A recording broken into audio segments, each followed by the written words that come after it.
So, I'm super tired. I just got off work. My hair is a hot mess because I had my hat on it. So, into who? I, gosh, I have so much going on in my life. I found out I have this thing called ICP. It's like intra something cholestasis in pregnancy. And it essentially means that I have a lot of bile and toxins in my body, excess in my body, because my liver isn't able to process it right. And so it's leaking into my tissues. And one of the main symptoms is itching. Usually it's on the hands and feet, but I had it everywhere and it was horrible. Luckily, the medicine is sort of working for the most part, to be honest. I mean, like, it's a lot less than it was. It's still there, like to a certain extent, but it's a lot less. And because there were times where it was just unbearable, and I thought I was gonna lose my mind. But I kept it together. Anyhow, so recently a lot of things have been coming in for the baby, and I'm super excited. Um, you know, it's funny. I was talking to my therapist, and for the first time, I was able to cry. I feel like when I've told the people around me, I haven't been taken very seriously. And it's funny how people can shame you by essentially saying when you're stressed or when you're going through something serious, by basically saying, well, you need to turn it over to God. Almost like implying that my relationship with God isn't strong enough in the first place, which I find really annoying, to be honest. I find it really annoying because my thing is that who are you to tell me whether or not I have a good relationship with God? And here's the other thing: when due to this condition, because it's a life and death thing, you know, um, let's be real. Like when you realize that you can hemorrhage, not just because you have had so many kids, but also because you have a condition that depletes your body of a certain vitamin that can do that. And on top of that, the death rate for black women that are delivering, so the maternal death rate for black women has skyrocketed recently. The numbers are ridiculous. And why? The numbers in one racial category. What is going on that the medical community isn't paying attention or being on top of what they need to for black women? Um, if you question any of this, I just ask you to look up the statistics. And I mean it. Look up the statistics. It is crazy.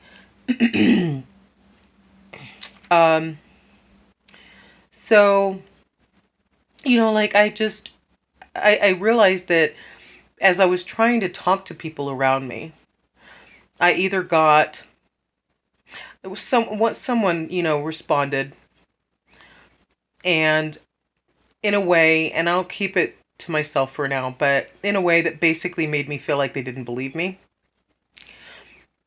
And because I've been told in the past by this person that I can over exaggerate or um, dramatize or whatever. I don't forgot the wording, but um, and what's funny is that when I'm going through something, I usually am gonna go through it by myself for quite a while before I even reach out. And so by the time I reach out, it has overcome me, and it's too big for me. That's why I reach out. And I'm realizing that I can't tell everybody how I really feel. Some people don't deserve that because they can't really empathize and put themselves in my situation.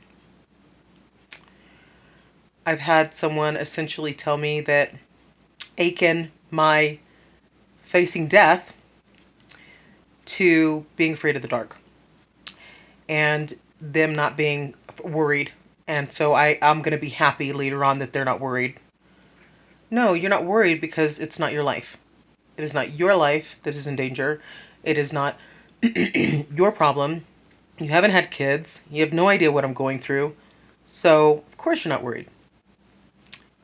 this issue is so far from you that you can't even touch it. I feel like,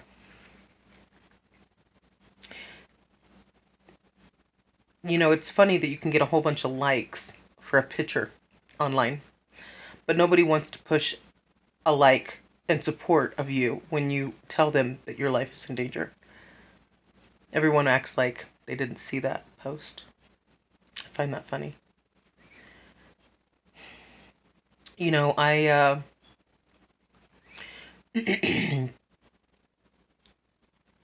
I'm exhausted all the time now. Just tired, dog tired.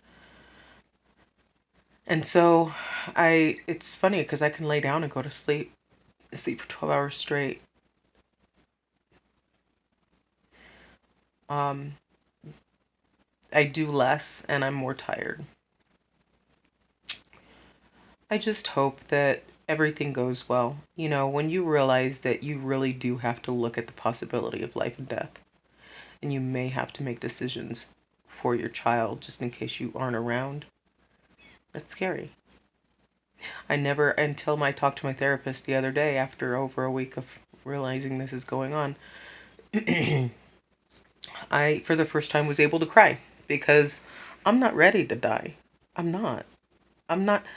I'm wondering, am I ready spiritually? Am I ready mentally? I mean, is anyone ever ready to die?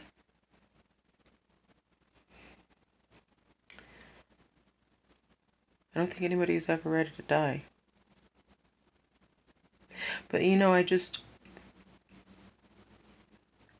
I find it frustrating because I feel like I'm on the cusp of doing the things that I really wanted to do in my life. Like I'm just starting to accomplish things, just starting. After all the mistakes and poor choices that I've made, and all of the things that I've had to overcome, I've just started. And why would it happen? How unfair would it be if it happened in the beginning of this journey? But I also know unequivocally that God does things for a reason.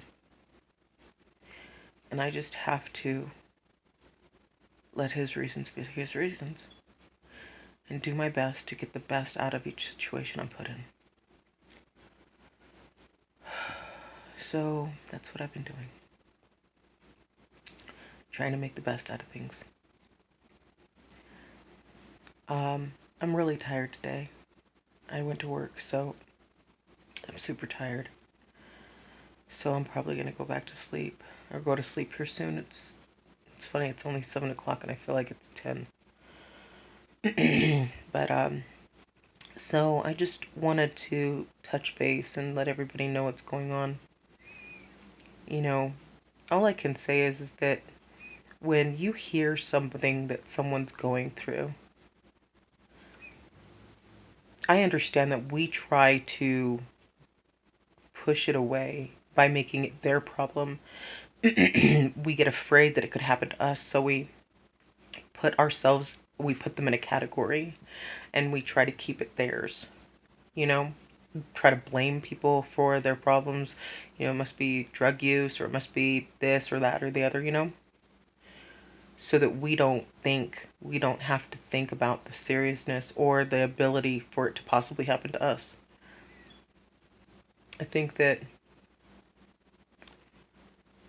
in the midst of doing that, you lose a moment that you could connect with somebody. You push them away.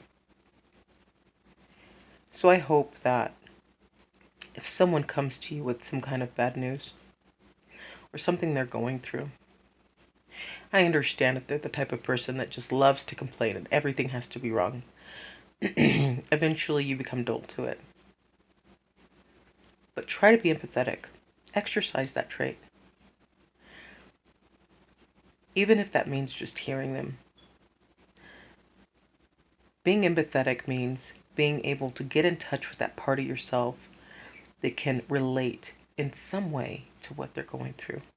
Now, you may not have been through what they've been through, but every single one of us has felt shame. Every single one of us has felt unaccepted and invalidated. Don't allow yourself to be the person that chooses to invalidate and be unsympathetic to someone else and place shame on someone else when you know you've been shamed, you've been invalidated, and how much it bothered and hurt you. So, I don't know. That's my bit for today. I'm gonna go wash my face because, girl, I got like 16 layers of makeup on here. And I'm trying to stay young looking. I don't know how much longer I've got. 9 times out of 10, I ain't got that much longer. I feel like wrinkles is coming, like I smile and I got wrinkles. Ugh. But, so yeah. And my baby shower got rescheduled, so yay. But it is what it is. I am going to make sure I do videos of that and share it with everybody. And, yeah, that's it for now. I'm too tired to keep on going. Alright, God bless everybody. You remember that you are worthy. You are worthy and He loves you. Alright, make sure you subscribe. Make sure you like. I'm also on Snapchat. I'm also on Facebook and whatnot. It's usually under Willessa Stanton. So, and yeah, Willessa Stanton, I think, or usually that kind of combination, or Willa. I'll have to look up all the names of stuff I have and probably share them. Again, this is new to me, guys. Work with me, okay? All right. Love you.